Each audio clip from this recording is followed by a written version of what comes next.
Olá, hoje vamos falar um pouquinho sobre as alterações imunogênicas desencadeadas pela hiperpermeabilidade intestinal.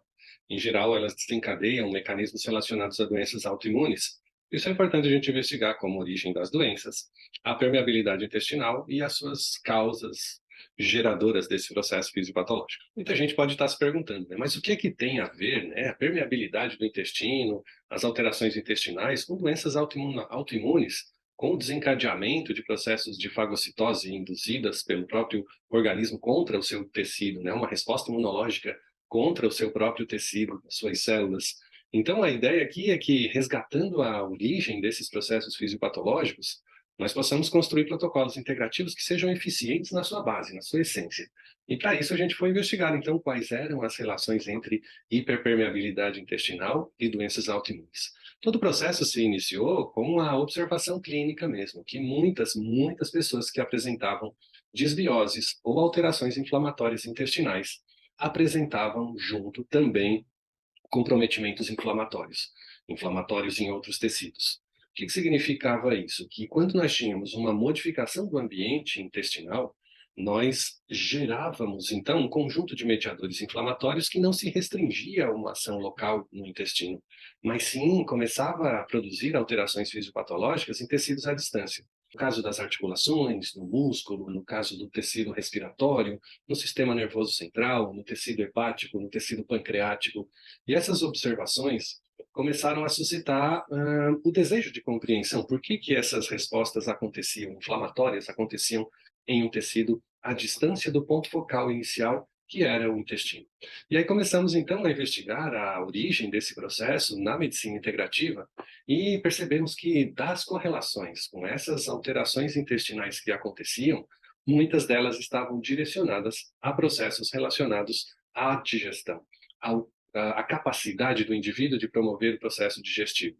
E quando nós analisamos o sistema digestivo, né, como o nosso carro-chefe para a absorção dos nutrientes, para a digestão dos alimentos e transformação desses alimentos nas unidades nutricionais que vão nutrir, suprir de energia, suprir de peças bioquímicas de reposição, de aminoácidos, de ácidos nucleicos, de proteínas, de todos os conteúdos necessários para a sobrevivência da célula.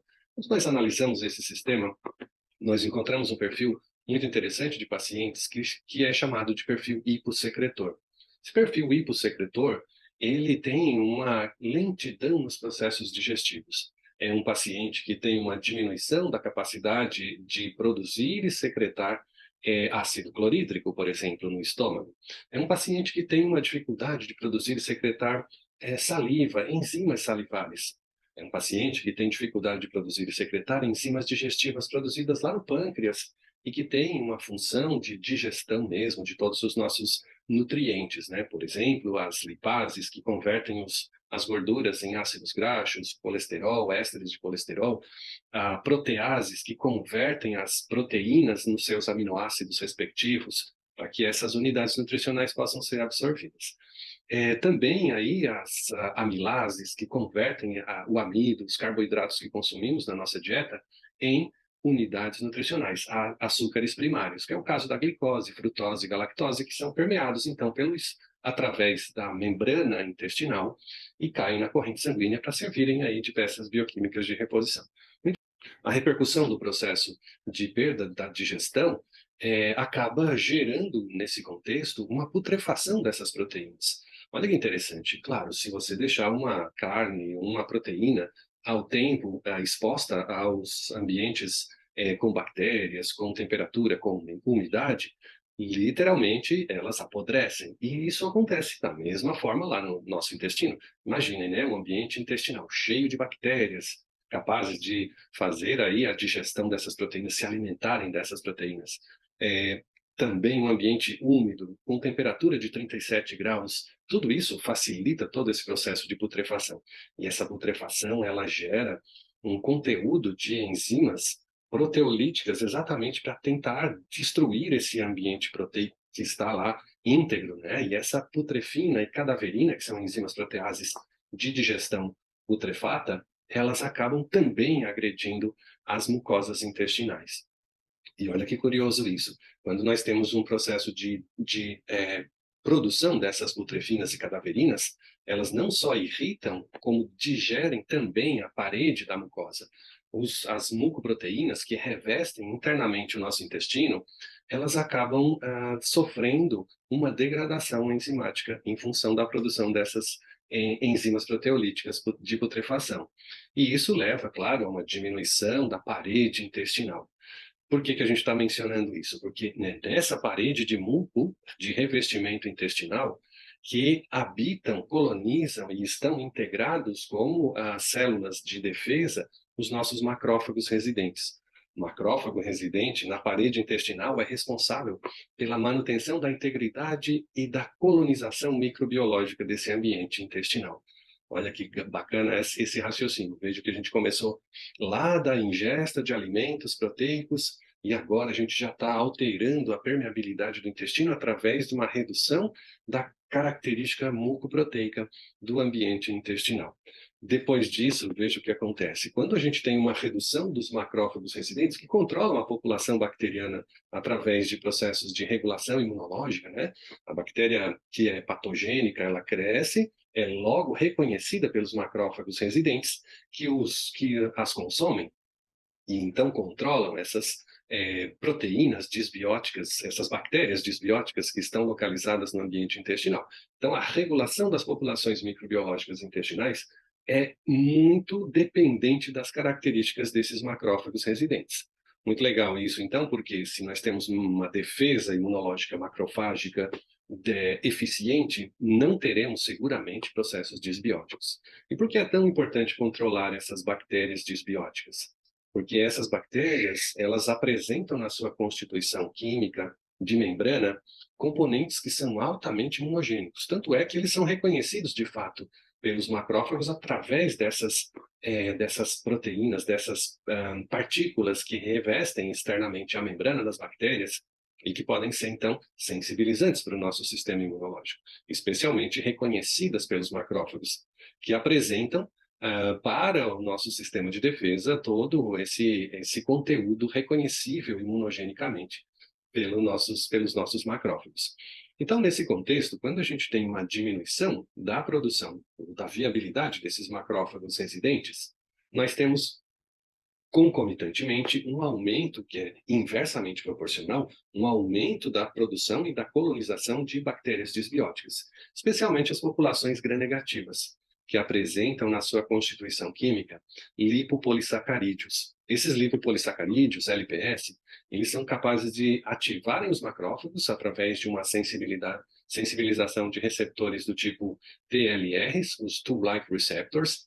Esses receptores, então, presentes na superfície dos macrófagos, reconhecem essas partículas bacterianas que, ativando os macrófagos, fazem com que eles emitam seus pseudópodos, fagocitem essas bactérias e logo elas estão, então, em níveis controlados. A destruição bacteriana, então, iniciada pelos macrófagos residentes, ela acaba liberando esse conteúdo membranar para todo o ambiente intestinal. Então, nós vamos ter aí um ambiente intestinal, especialmente aí na primeira porção do intestino delgado, e que também se espalha através da solubilização desses conteúdos para toda a rede do intestino, né, chegando até o intestino grosso.